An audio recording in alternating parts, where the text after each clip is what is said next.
Welcome to Dental All-Stars. I'm Eric Vickery, lead mastery coach at All-Star Dental Academy and president of Vickery Coaching. And I'm very excited to be interviewing our guest today, Colin Carr. He's the founder and CEO of Carr, that's C-A-R-R. And they're the nation's leading provider of commercial real estate services for healthcare tenants. That's you guys, and buyers. So every year, thousands of healthcare practices trust them to help achieve the most favorable terms on their lease and purchase negotiations. So did you get a good deal or not, right? That's what we need to figure out.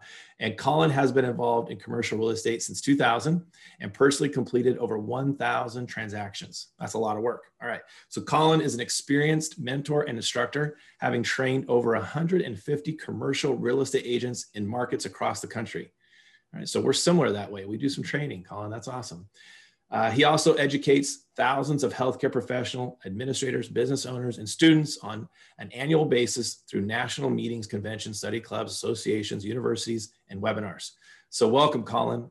I know that you and I have already been talking about this and the physical plant, the space, the real estate, the leases for dentists. And I'm really excited to just get your insight on how to help dentists and just process this and make sure that they understand what they're getting into, whether it's a lease or a buy or what have you. So welcome. Great to be here. Thank you, Eric. Yeah. It's going to be I think a great podcast, YouTube video for people just to experience, because I want them to walk away with a good understanding of each scenario, each situation. Yeah, I shared this with you. I get all the time, I'm leasing now. My lease is coming up. Should I renew or should I go over here and build? Should I buy this space that's existing over there? Dealing with a client right now. And it's just always out there, always such a hot topic. So I'm really excited to jump into this with you and help those people who are listening out with this and come up with their own solutions. So let's jump right in. How's that sound? Sounds great. All right. So you tell me, commercial real estate, what's on the line here? Why is it so important for dentists to understand commercial real estate and how it works? Yeah, well, it affects every practice, regardless of what city you're in the country. If you're in an urban area, if you're in a downtown market, if you're in a rural area, you have to have an office space if you're going to have a dental practice. And the question of lease or purchase comes up all the time. What we like to start with is just talking about how much is really on the line. If you have an average size dental space, let's say 2,500 to 3,000 square feet, and if you purchase a practice and you inherit a lease, or if you negotiate a deal and maybe don't get the best terms possible, and let's say you're overpaying by $2 or $3 a square foot, which would be very common in a lot of markets, you take $3 a square foot times 3,000 square feet, and you've got an extra $9,000 per year in rent that you're paying that you could have avoided. And you take that over a 10-year period, all of a sudden you're at $90,000. And then you ask questions like, let's say I didn't negotiate the annual increases the way that I would have liked to, or did you get the free rent package that you could have negotiated? And a lot of times people will say, well, I didn't know you could negotiate free rent. Did you get the build out period you should have gotten? And then you get into concepts like a tenant improvement allowance. How much did the landlord give you to pay for your build out? How much did they give you to renovate the space during the lease renewal? And it's not uncommon to have the amount of concessions or items added up and have that be several $100,000 over a 10-year period. I mean, even if it's $50,000, $100,000, $200,000, that's real money. And then you ask yourself the question, when you bill $1, how much do you keep? Do you keep 28 cents? Do you keep 18 cents, 35 cents? So if you go out there and you make a $90,000 mistake with your rent, you lose $40,000, $50,000 in tenant improvement allowance, you lose another $20,000 in free rents, and you keep on adding these numbers up. If you get to $150,000 or $200,000 number, which is very easy to do, how much do you have to go produce now just to have money left over to pay the bills for those mistakes, or to borrow more money from your lender, or to pay on that money? And so the bottom line is short-term lease, long-term lease, small space, large space, there's tens to hundreds of thousands of dollars in play, and you want to capitalize and get the most amount of money you can for your practice. Well, and they don't even realize they're missing the money. They just think that's what the going rate is. That's what they need to pay, because that's what the landlord said to pay. And negotiation, what's that? You mentioned build out and making sure that they've negotiated that into your lease. Tell me more about what you mean by that. So in commercial real estate, it's very common for landlords to give you a amount of money in the form of a tenant improvement allowance or a renovation allowance for you to lease the space. If you commit to a 5, 7, or 10-year lease, they'll contribute money towards the build out. And this is true whether you're an office user and you own a CPA firm, whether you're Chipotle or Starbucks, you're a large national retailer, or whether you're a startup dentist leasing 2,000 square feet. If you're going to commit to lease, again, a certain space, 1,000, 2,000, 3,000, 20,000 square feet, and you're going to do it for more than a couple of years, landlords will contribute towards the build out. And a lot of tenants don't know that. And so they miss out on that, or they don't know how much they can really go after. And they leave a ton of money on the table. Yeah. So let's say rent's going to cost, I would just use simple terms. It's going to cost me $3 a square foot. But I'm saying, hey, landlord, I want to rent this for 10 years. This is where I'm going to be, a 10-year lease. I'm willing to sign that. Are you saying that, and I need to build it out. It's just empty space. It needs to be turned into a dental office. Are you saying that they will pay for some of it, all of it in that build out, or how does that work? Yeah, it's typically a portion. It depends on the amount of rent being paid, the length of lease. It depends on how much you're asking them for. As an example, if you were a physical therapist and your build out mirrored that of a traditional office user and you were in an office building, they might pay for the entire build out because it's similar to what a CPA or an attorney might ask for.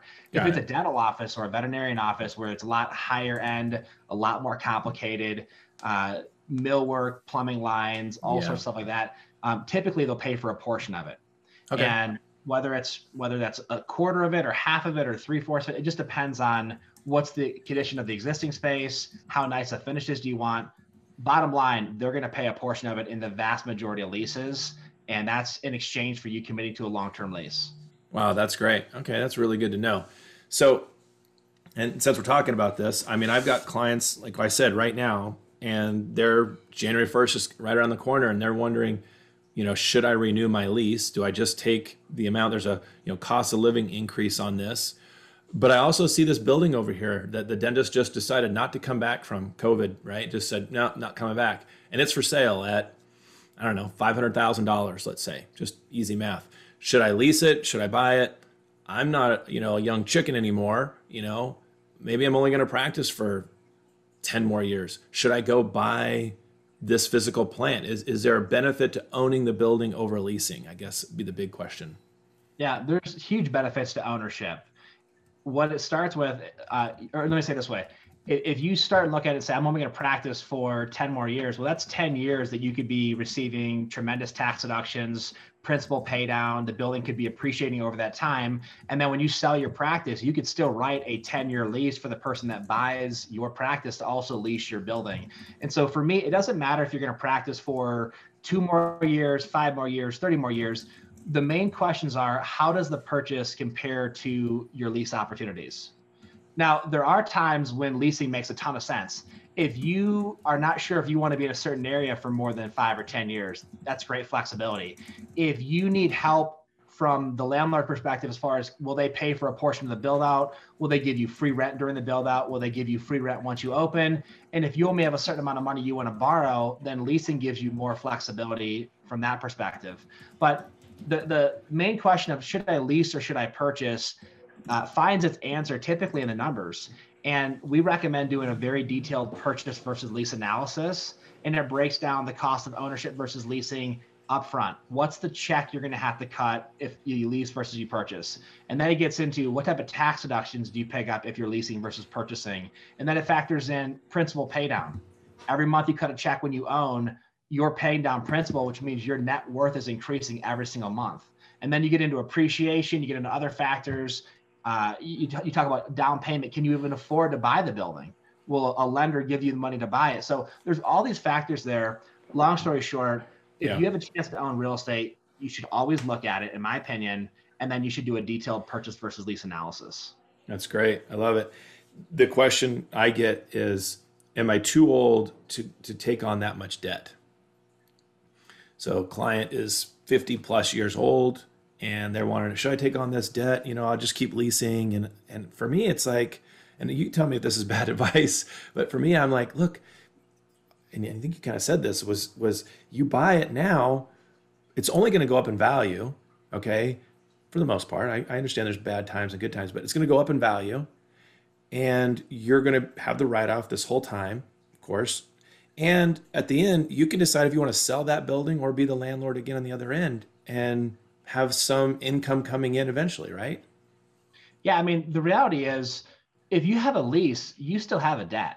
It Yeah. might not show up on your credit report. And again, Yeah. most commercial stuff for your It's a practice great doesn't point. show up on your credit. But if you have a 5-year lease and you're committed to paying $60,000 per year, that's a $300,000 obligation that's tied to your practice. And in the vast majority of leases, doctors are required to personally guarantee it, or at least a large portion of it. Wow. Eventually you might get to where you could shake that personal guarantee, or if you have a large practice or a lot of locations, maybe get around it. But if you have a 5-year lease, you're paying 60 grand a year, that's 300,000 that you're committed to. And then you Yeah. factor in concepts like utilities, janitorial, you got to have those, you got to have the spaces clean, you got to have the spaces cooled and heated, et cetera. You're already locked in for probably $350,000, $400,000. It's a And great so way to look at it. Yeah. you got to have a payment either way. You got to have a location either way, unless you're running a mobile clinic or something like that, which it's out there, but not Yeah. very prevalent. Yeah. You got to have an office. And then Yeah. if you're gonna have an office, you're gonna have a payment unless you pay off the building. Yeah. So I don't care if someone's got 2 years left in their career. I don't care if they're 50 or they're 70. If you have a chance to buy an asset that makes sense, that's going to hold its value and most likely appreciate, and the effective cost of owning is equal or better than leasing, or the benefits of tax deductions and depreciation and principal pay down, if that makes more sense than leasing, that's just another chance to have a great investment. Okay. You make me feel better about the things I've said in the past now. I appreciate it. That's what this is all about, is making sure I feel good about the advice I've given. No, I just look at owning and I look at it and I say, gosh, the dentists that I've helped in the end, when they're done with their careers and they're retiring, they've just been so much better off when the building was something they had to offer to the next person in line. Yeah, I mean, there's some markets where you have no choice. You can't own. If Sure. you want to be in business, like there's markets. I'm in Denver. There's markets in Denver where if you want to buy a building, your cheapest building is going to be $4 or $5 million. It's ridiculous. It Yeah. doesn't make sense for a lot of people. However, if you have a chance to own real estate, the numbers that we track show that when someone's selling their practice, and it doesn't matter if it's dental, medical, veterinary, if they're selling their practice, the real estate is worth more than the practice over 3/4 of the time. 75% of the time, it's worth more than the actual practice. Yeah. So if you have a scenario where you're selling a practice for $500,000 or $1 million, and the real estate's worth as much or even more, I mean, that's a phenomenal way to look at it. I mean, you just doubled your asset base. Yeah. And then a lot of times, as I mentioned earlier, the doctor who's selling it will decide to write a lease to the new buyer for 10 years. And they'll just cash flow it over a 10-year period. They'll probably give them a chance to buy it maybe 5-7 years in. But if you're going to practice 10 more years, get a 20-year mortgage, perfect. Pay off 10 years of the note, write a 10-year note. And then when it's time to sell that thing, or the mortgage is done, that thing might be free and clear. Love it. Love it. All right. So let's look at the flip side of the coin. What are the mistakes dentists are making with their space, their physical plant? Well, there's a lot of them. It's like saying, go easy on us. Go easy on us. It's like saying, what do people have? What kind of problems people have with their teeth, right? There's more than one or two. I'll start with ones that are the most common. One of the most common mistakes that dentists make with their real estate is they don't realize they're in a high dollar negotiation with a very savvy person. There's definitely the ma and pa type landlords that are kind of low key and just kind of hang back, but most landlords are pretty savvy, and they own buildings that are worth $1 million, $2 million, tens of millions of dollars, especially these larger institutional landlords that own these huge retail centers or these Class A office or medical office buildings. And then they go into these negotiations thinking they can just tell the landlord whatever they want. They can say, this is my favorite space and I want to lease this one. Or on a lease renewal, they'll say, I don't really want to move. And the challenge is that landlords are in business to make money. It's not a 501c3 nonprofit. Landlords, even if it is, those guys still want their real estate to cash flow at the highest level. Landlords want to make money. And the definition for most landlords of what is a market lease rate, the answer is the most that you're willing to pay. Yeah. And it's no different than you. I mean, if you're going to sell your house and it was worth $400,000, if your broker said, I think I can get $500,000 for it, you would say, then sell it for the most you can sell it for. I mean, that's not trying to be, over the top or trying to take advantage of people, but your response would be, I want the most I get out of it. Landlords look at it the same way. If they hear a doctor say, I don't want to move, or I can't move, Or if a doctor starts a renewal negotiation and they've got 2 months left, the landlord knows they're not serious. The landlord knows that they haven't taken the steps necessary to figure out what the market looks like and then put together a strategy and game plan.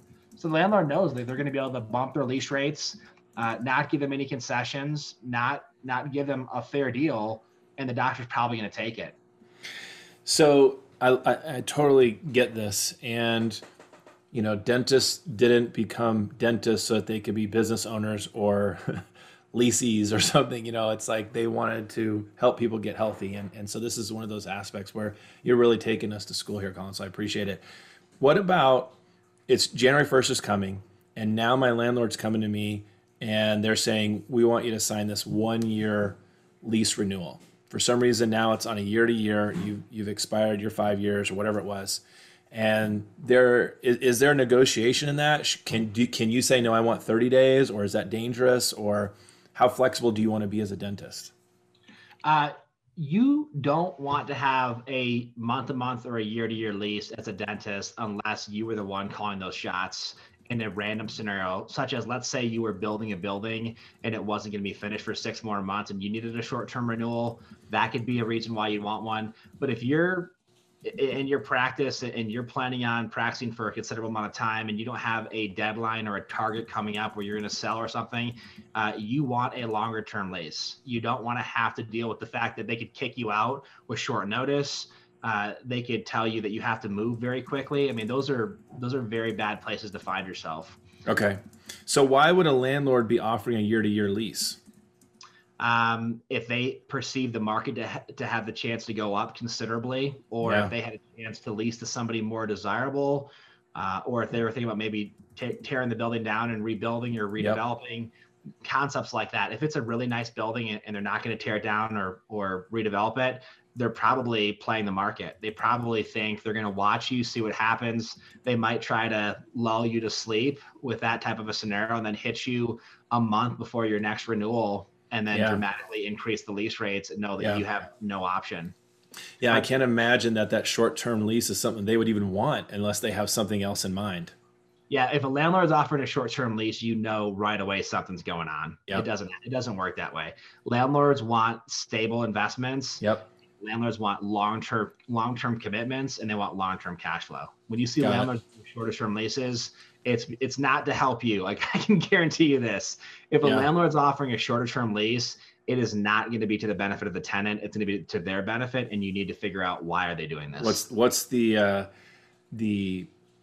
what's the angle that they're taking? Yeah. Yep. All right. So ideally, we think in terms of an ideal situation, what can dentists do to ensure they're not being taken advantage of, that they're in any transaction, whether it's buy or lease, in the future? The top thing they can do is hire professional representation. The do-it-yourself approach in dentistry, I don't care what aspect it is, if it's some new procedure, if it's hiring and training better staff, if it's understanding how to use technology, the do-it-yourself approach is a almost guarantee for lackluster, average, or disastrous results. The reality is, when a dentist calls a landlord and starts talking real estate, or when a landlord calls a dentist and the dentist starts answering questions and addressing things head on, the landlord knows immediately that the doctor has no idea what they're doing. Here's the reality. If Chipotle has a lease coming up, they have a team of professional attorneys and agents that are all over the market, and they know exactly what they will or won't pay. It's the same for a Starbucks or for any major grocery anchor. It's the same thing for large office users. If Lockheed Martin or Charles Schwab's going to the market, they don't have some random person taking calls. They have an in-house team of brokers or agents and attorneys dealing with it, and then they still hire outside agents to represent them.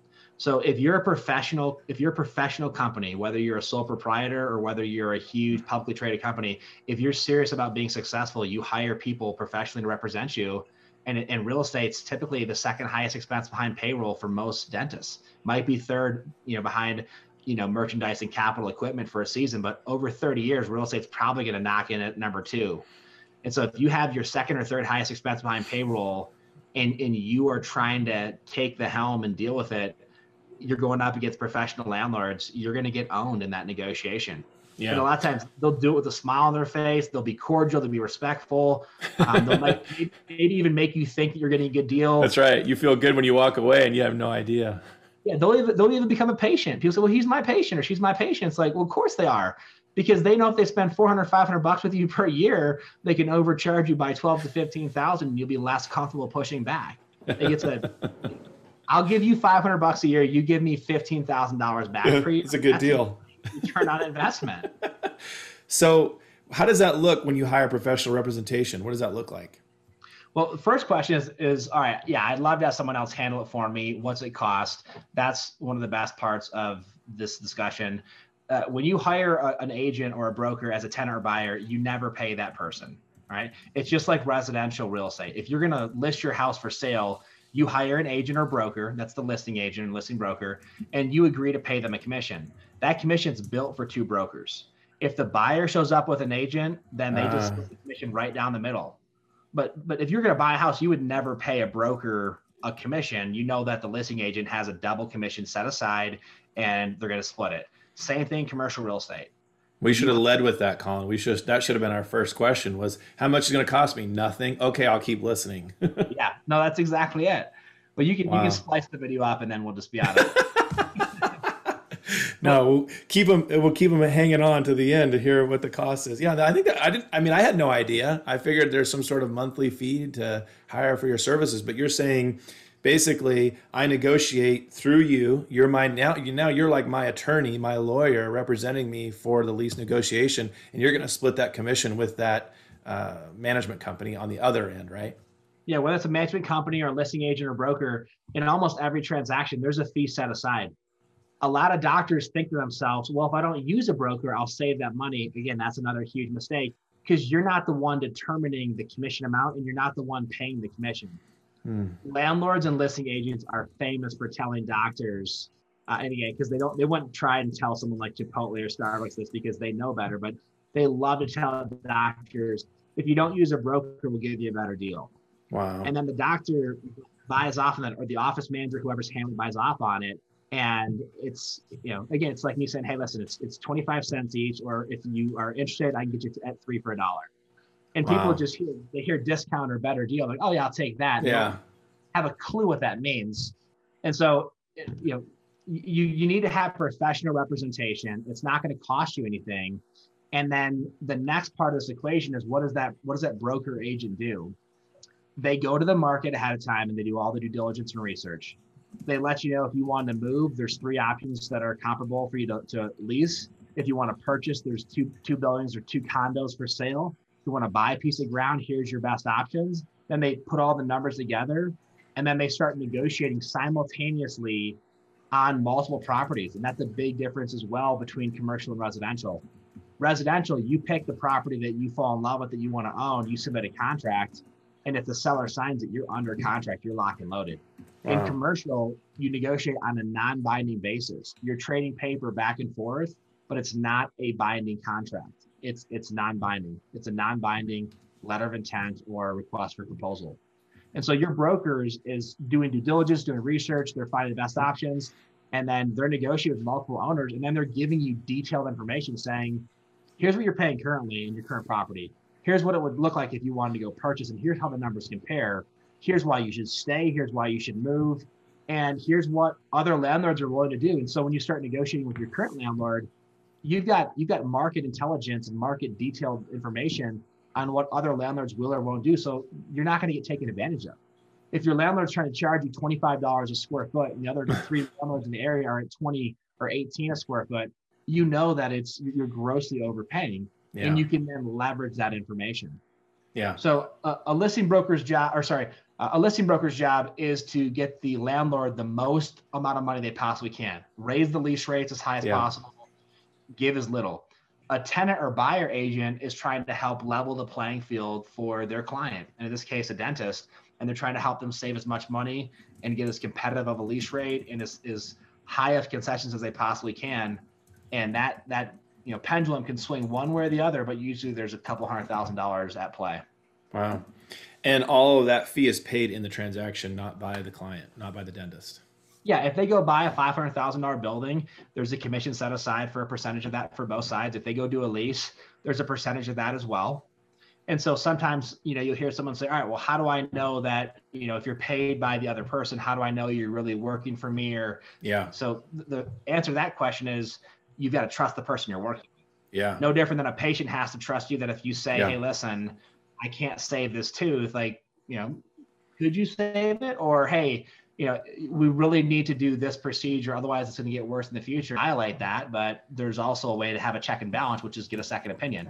The way that you trust your agent is by getting referrals, recommendations, but they also should be showing you the market. They should go show you 3 or 4 other properties. They should show you the numbers of what other people are willing to do. And when they do that, you become educated to where you know that you're not being taken advantage of. You know that you're getting the best terms possible. And that's a great check and balance as well.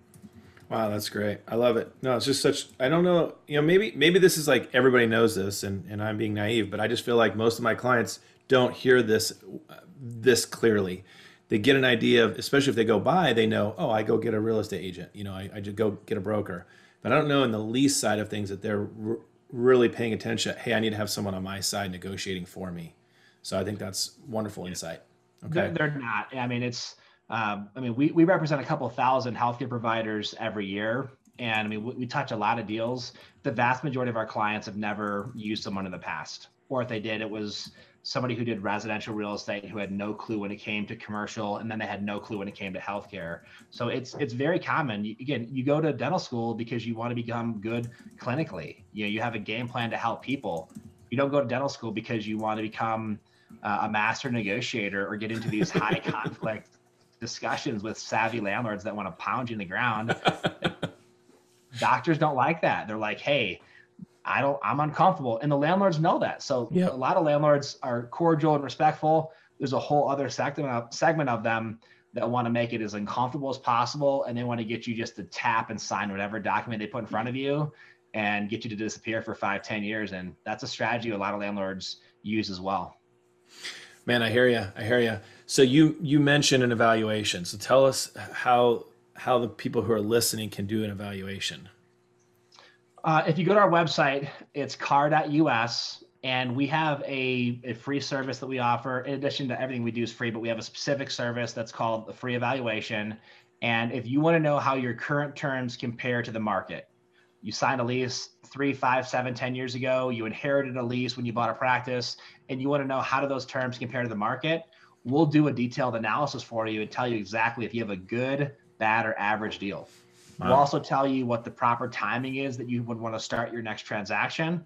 If you're interested in purchasing, we can run a purchase versus lease analysis and compare your options to own versus what you're currently paying. And then more importantly, we'll run options to own versus what you will pay if you are properly represented and get a good deal in your next negotiation as well. So we can basically just tell you, hey, listen, this is when you start your next transaction. Here's what you need to be aware of. Here's how your current terms compare or rank to the current market. And then here are all your options: lease, relocate, renew, purchase, whatever it is. And we basically just arm you with the information. Gotcha. So I'm thinking of a client, she's got a renewal coming up in January. There's also potential to buy a building. Should she move? Should she lease for a year? Should she do a build out over here and release somewhere else? And so she could take all 3 of those scenarios and plug those in, and you'd help her figure it out. Absolutely. Yep. Okay. And we'll just like, again, someone goes to the dentist, says, hey, something doesn't feel right, or this tooth hurts. Typically that dentist within a short period of time is going to say, here's your problem. Yeah. Where they just look in the mouth, or then all of a sudden they throw an x-ray up there, you get a 3D cone beam going around. Like they're going to figure it out because that's what they do for a living. And they're going to say, you have 2 choices. It's A or B. I recommend A, and here's why. It's the same thing. A really good real estate agent is going to say, you have 5 options right now. Really 2 or 3 don't make any sense. These 2 make the most sense. And here's the pros and cons of both. And if I were you, I probably would strongly consider A. Yeah. And here's the game plan as far as how we get there. Here's the timing. Here's the sequence. Here's who else you need on your team if you're going to do that transaction. And this is what a path to a successful deal looks like. Got it. That's so awesome. I'm so glad we spoke today. Is there anything else that you want to share with dentists who are listening right now? Any advice you want to give them? Maybe a young dentist graduating in 2020 with everything we've been through this year, and they're wondering, should I should I really look at buying? Should I maybe slow down and lease, or should I have Colin and his team evaluate? Yeah, the best advice I can give anyone is just understand your options. Mm-hmm. Don't fall in love with one property. Don't fall in love with one concept. Let someone help you go to the market and figure out all your options. Options to lease, options to purchase, retail spaces, office spaces, medical spaces. Let someone do the due diligence for you and then help you see your options. Yeah. That's one. Have professional representation. Don't try the do-it-yourself mentality. That's no different than someone saying, I can take out my own tooth with an ice skate and a rock. Like, don't do that. If you become savvy enough after you've been around enough transactions where you feel confident, that's a different story. But let people who are trained and specialized in an area help you. Yeah. Just like people come to you for a certain reason, do the same thing for real estate, do the same thing for practice management, do the same thing for financing. Like, let people that they specialize, let them help you, because it's going to be a better process. You're going to get a better outcome, and then you're going to avoid the costly pitfalls and complications of the do-it-yourself failure wheel, which happens to doctors all the time. And one more reason why it's so important as well, you only get one crack at this thing every 5 to 10 years. Like, it's not like, hey, you tried a new bonding material and then you decided that's not what I want to use, and I'm just going to chuck this tube or this, even if I got a case, I'll chuck it and go back to the other stuff that's better. Or, hey, this isn't setting right, or hey, I don't like the software here. You can change your mind. You sign a bad lease and you're locked and loaded for 5, 7, or 10 years, and you don't get a redo. Like, you have to wait it out. If you buy a building, you overpay by 100, 200 grand, or you don't have a good lender and you get the wrong type of loan and you pay an extra 150, 200,000 in interest, even if you refinance it. I mean, there's all these different things out there. It's like, why? Just hire people that are qualified, that will help you, and they will protect your interests, and they will make your life a lot better. Yeah. So true. Look, I'm on the consulting or coaching side of things, and I see dentists all the time struggling to figure out how to, train their team, whether it's verbal skills or systems, on how to effectively run a practice. It's really no different. And so I can totally see how your services are a huge benefit to just the dentists who are listening right now. So if any of you are listening and you know someone who's in this situation where they're considering their new lease or buying, whatever it is, please share this with them and make sure we get the word out that there's just good options out there for them. And then if you're looking for training your team, make sure you email Heather at allstardentalacademy.com. We'll help you out on that as well. All right, Colin. Well, thank you so much for your time. I really appreciate it. I think you've given just more than enough information here for people to feel like, okay, I have options here. I know what I should be doing, and I shouldn't be trying to do this on my own. So thank you so much for your time. I really appreciate it. Thanks for having me. Absolutely. All right, everyone. Thank you for joining us and taking the time to invest in yourself. And until next time, go out there and be an all-star.